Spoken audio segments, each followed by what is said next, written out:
दोस्तों, किसी ने सही कहा है कि आवाज़ ऊंची हो तो कुछ लोग सुनते हैं, लेकिन अगर बात ऊंची हो तो बहुत सारे लोग सुनते हैं। नमस्कार दोस्तों, एक छोटी सी कहानी। ये कहानी एक लड़के की 24 साल का लड़का जो सेठ के यहाँ पर नौकरी करता था। उसके माँ बाप इस दुनिया में नहीं थे। जिंदगी बड़ी परेशानी में चल रही थी। वो जाता था, रोजाना पैसे कमा करके घर आता था, खाना बनाता था, खाता था, सो जाता था। एक दिन उसने देखा कि एक बूढ़ा फकीर अपनी पीठ पर 3 ठेले लेके एक शहर से दूसरे शहर की ओर जा रहा था। वह काफी बूढ़े भी थे और काफी देर से वह यूं ही सफर कर रहे थे और आखिरकार कुछ दूर और सफर करने के बाद वह चलते चलते थक कर एक पेड़ के नीचे बैठ गए। तभी उनकी नजर एक नौजवान युवक पर पड़ी जो उसी रास्ते से जा रहा था और वह भी उसी दिशा में जा रहा था जिस दिशा में उन बूढ़े फकीर को जाना था। तभी वह लड़का उन बूढ़े फकीर के पास से होकर गुजरा। इस पर वह फकीर उस लड़के से कहते हैं, सुनो बेटा, क्या तुम मेरी थोड़ी सी मदद कर सकते हो? ये ठेला बहुत भारी है और मैं बूढ़ा हो चुका हूँ। मैं ज्यादा समय तक इनका बोझ नहीं उठा सकता और मैं बहुत थक भी चुका हूँ। तो क्यों ना तुम मेरे एक ठेले को ले लो और मुझे उस दूसरे गांव तक पहुंचा दो। इसके बदले में मैं तुम्हें 3 स्वर्ण मुद्राएं दूंगा। वह लड़का उन फकीर की सारी बातें सुनता है और उन फकीर से कहता है, कोई बात नहीं बाबा, मैं आपकी मदद करने के लिए तैयार हूँ। कहिए आपको कहाँ जाना है? ऐसा कहकर उस लड़के ने उन फकीर का एक ठेला उठा लिया और अपने कंधे पर ले लिया। तभी उस जवान लड़के को यह एहसास हुआ कि यह ठेला तो सचमुच बहुत भारी है। वह लड़का और फकीर दोनों रास्ते में आगे की ओर बढ़ चले। कुछ दूर आगे चलने के बाद देखते ही देखते वह गांव खत्म होने लगा और अब एक सुनसान रास्ता आगे की ओर जा रहा था। वे दोनों अपने मार्ग में मस्त होकर आगे की ओर बढ़ रहे थे। जब भीड़ से पूरी तरह से अलग हो गए तो वह लड़का उन फकीर से कहता है, बाबा, इस ठेले में आखिर ऐसा क्या रखा है जो ये ठेला इतनी वजन है? इस पर वह फकीर आदमी उस लड़के को जवाब देते हुए कहते हैं, कुछ नहीं बेटा, बस इसमें तांबे के कुछ सिक्के भरे हुए हैं, इसी कारण ये ठेले में बहुत वजन है। उन फकीर की यह बात सुनकर वह लड़का मन ही मन सोचने लगा, लगता है ये बाबा जरूर कोई व्यापारी है, तभी तो इतने सारे तांबे के सिक्के लेकर चल रहे हैं। और फिर तभी उसके मन में एक ख्याल आया कि मुझे क्या करना है। मुझे तो खाली यह ठेला दूसरे गांव तक पहुंचा है, बस इतना ही। जैसे ही उसके मन में यह ख्याल आया, उसने तांबे के सिक्कों का वह ख्याल मन से निकाल दिया और अपनी धुन में मस्त होकर वह आगे की ओर चलने लगा। चलते चलते कुछ और समय बीता और वे दोनों एक नदी के किनारे जा पहुंचे। वह लड़का हट्टा कट्टा था और काफी चुस्त और तंदुरुस्त भी था, इसलिए वह बिना सोचे समझे उस नदी में उतर जाता है।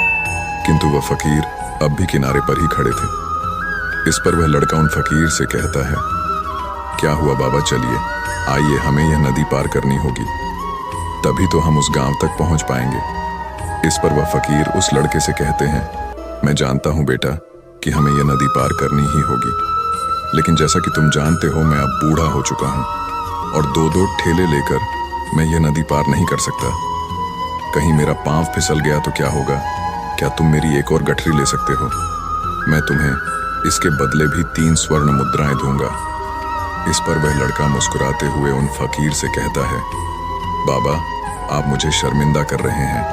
यदि आप मुझे स्वर्ण मुद्राएं ना भी दें तो भी मैं आपका कार्य अवश्य करूंगा। मैं आपको उस दूसरे गांव तक जरूर पहुंचाऊंगा। इस पर वो फकीर मुस्कुराते हुए उस लड़के से कहते हैं, बेटा, तुम तो बड़े ही भले इंसान लगते हो। इतना कहकर उन्होंने वह दूसरी गठरी भी उस लड़के को थमा दी। उस लड़के ने जब वह दूसरी गठरी अपने कंधे पर रखी तो वह गठरी भी उसे बहुत ज्यादा भारी लगी, लेकिन उसने वहां पर कुछ नहीं कहा। जैसे तैसे उन दोनों ने नदी पार की। नदी पार करने के बाद बातों बातों में ही उस लड़के ने उन फकीर से कहा, बाबा, आखिर इस दूसरी गठरी में क्या है? ये गठरी भी बहुत वजन है। इस पर वह फकीर उस लड़के को जवाब देते हुए कहते हैं, बेटा, इसमें चांदी के सिक्के हैं, इसी कारण यह गठरी भी बहुत वजन है। उन फकीर की यह सारी बातें सुनकर अब उस लड़के का दिमाग तेजी से काम करने लगा था। वह यह सोच रहा था कि एक ठेले में तांबे के सिक्के हैं और दूसरी में चांदी के। ऐसा प्रतीत होता है मानो यह फकीर बाबा कहीं दूर से आ रहे हैं और उन्होंने अपनी सारी जमीन जायदाद बेचकर ये सारे सिक्के इकट्ठे किए हैं। तभी तो वह इतना धन लेकर चल रहे हैं, लेकिन वह लड़का उन फकीर से कुछ नहीं कहता और वे दोनों चुपचाप मार्ग में आगे की ओर बढ़ते चले जाते हैं। कुछ दूर आगे बढ़ने के बाद एक बार फिर एक सुनसान राह आती है। उस सुनसान रास्ते को देखते ही उस लड़के के मन में तरह तरह के विचार उत्पन्न होने लगे। वह यह सोचने लगा, अरे यह तो सुनसान जगह है, अगर मैं ये सिक्के लेकर यहाँ से भाग जाऊं तो ये फकीर मुझे कब तक दौड़ाएंगे। मुझे नहीं लगता कि मुझे कभी पकड़ पाएंगे और यहाँ पर कोई है भी नहीं जो इनकी मदद कर पाए। और वैसे भी ये बहुत सारे सिक्के हैं, मैं इनसे एक अच्छी दुकान खरीद सकता हूँ, अपना नया व्यापार शुरू कर सकता हूँ। और वैसे भी ये बूढ़ा फकीर अब इन पैसों का क्या करेगा, इससे अच्छा तो मैं ही इन्हें रख लेता हूँ। वह लड़का यह सब बारे में सोच ही रहा था, तभी अचानक उसे खुद पर आश्चर्य हुआ। अरे मैं यह क्या सोच रहा हूँ, ये फकीर बाबा न जाने कहाँ से आ रहे हैं और क्या खोज करके इन्होंने इतने सारे पैसे इकट्ठा किए होंगे। मुझे इनका फायदा नहीं उठाना चाहिए। नहीं नहीं, मुझे ऐसा नहीं करना चाहिए। उसने कुछ देर के लिए तो अपने मन के विचारों को काबू कर लिया, लेकिन कुछ देर बाद उसके मन के विचार उस पर देखते ही देखते हावी होने लगे। वह लड़का 2 ठेले लेकर उन फकीर के पीछे पीछे चल रहा था और कुछ दूर आगे चलने के बाद एक पहाड़ी आई। इस पर वह फकीर बाबा उस लड़के से कहते हैं, बेटा यह पहाड़ी मैं नहीं चढ़ पाऊंगा, मैं काफी बूढ़ा हो चुका हूँ और मेरे घुटनों में भी दर्द रहता है। यदि तुम मेरी तीसरी गठरी भी ले लो तो मैं तुम्हें 3 और स्वर्ण मुद्राएं दूंगा, लेकिन याद रखना इसे कहीं गिराना मत, कहीं ये गठरियां खुल ना जाए। इस पर वह लड़का उन फकीर से कहता है, क्यों बाबा, आखिर इसमें ऐसा क्या है। इस पर वह फकीर उस लड़के से कहते हैं, बेटा इसमें स्वर्ण मुद्राएं हैं। यह सुनकर वह लड़का मन ही मन बहुत प्रसन्न हुआ। उसने चुपचाप वह गठरी भी उन फकीर से ले ली और देखते ही देखते वे दोनों मार्ग में आगे की ओर बढ़ने लगे। अब वह फकीर बिना कोई वजन लिए हुए आराम से पहाड़ की चढ़ाई पर चढ़ रहे थे, किंतु वह नौजवान लड़का जो पीछे था वह वजन के कारण बहुत धीरे धीरे चल पा रहा था। लेकिन जब से उसने सोने का नाम सुना था उसका मन तो छलांग मार रहा था। वह मन ही मन सोच रहा था, अगर मुझे यह सारा धन मिल जाए तो मेरा पूरा जीवन तो आराम से कट जाएगा। वैसे भी यह बाबा तो बूढ़े हो चुके हैं, भला इन्हें इतने पैसों की क्या जरूरत है, इनका जीवन तो वैसे भी कट चुका है। मैं एक काम करता हूँ, ये सारे पैसे लेकर यहाँ से भाग जाता हूँ। लड़के के मन में अनगिनत विचार उठ रहे थे।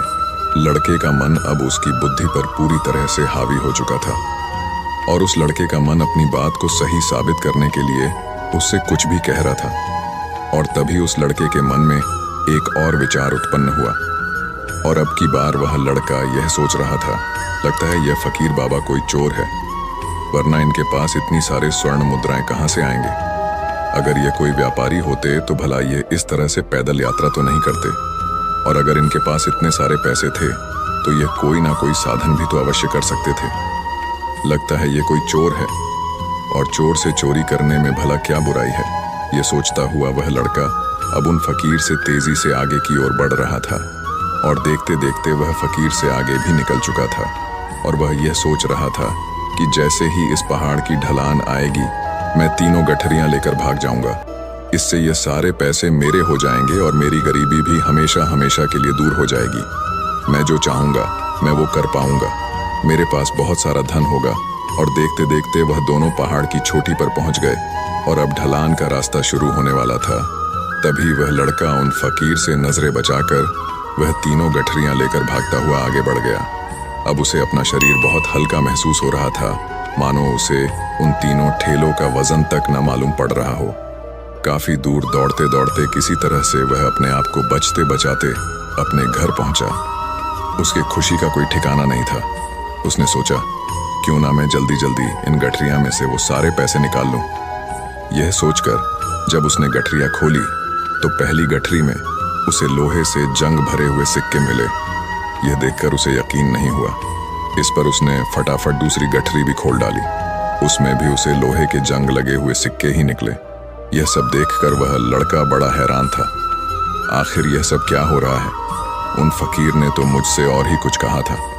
अब उसने वह सोने वाली गठरी खोली और उसमें भी लोहे के जंग लगे हुए सिक्के ही निकले। यह देखकर वो लड़का बड़ा क्रोधित हुआ। उसने सोचा, उन फकीर ने मुझसे झूठ क्यों कहा? उन्होंने मुझसे ऐसा क्यों कहा कि एक में तांबे के सिक्के हैं, एक में चांदी के और तीसरे में स्वर्ण मुद्राएं हैं? वह यह सब सोच ही रहा था कि तभी उसकी नज़र उस थैले में पड़े एक पत्र पर पड़ी। उसने वह पत्र उठाया और उस पत्र में लिखा था, यह पूरा नाटक ईमानदार व्यक्ति की खोज करने के लिए रचा गया है और मैं इस राज्य का राजा हूँ। मेरी कोई संतान नहीं और इसीलिए मैंने यह षड्यंत्र रचा है ताकि मैं अपने राज्य में किसी एक ऐसे ईमानदार व्यक्ति की खोज कर सकूं जो मेरे बाद इस राज्य का राजा बन सके और इस राज्य भार को संभाल सके।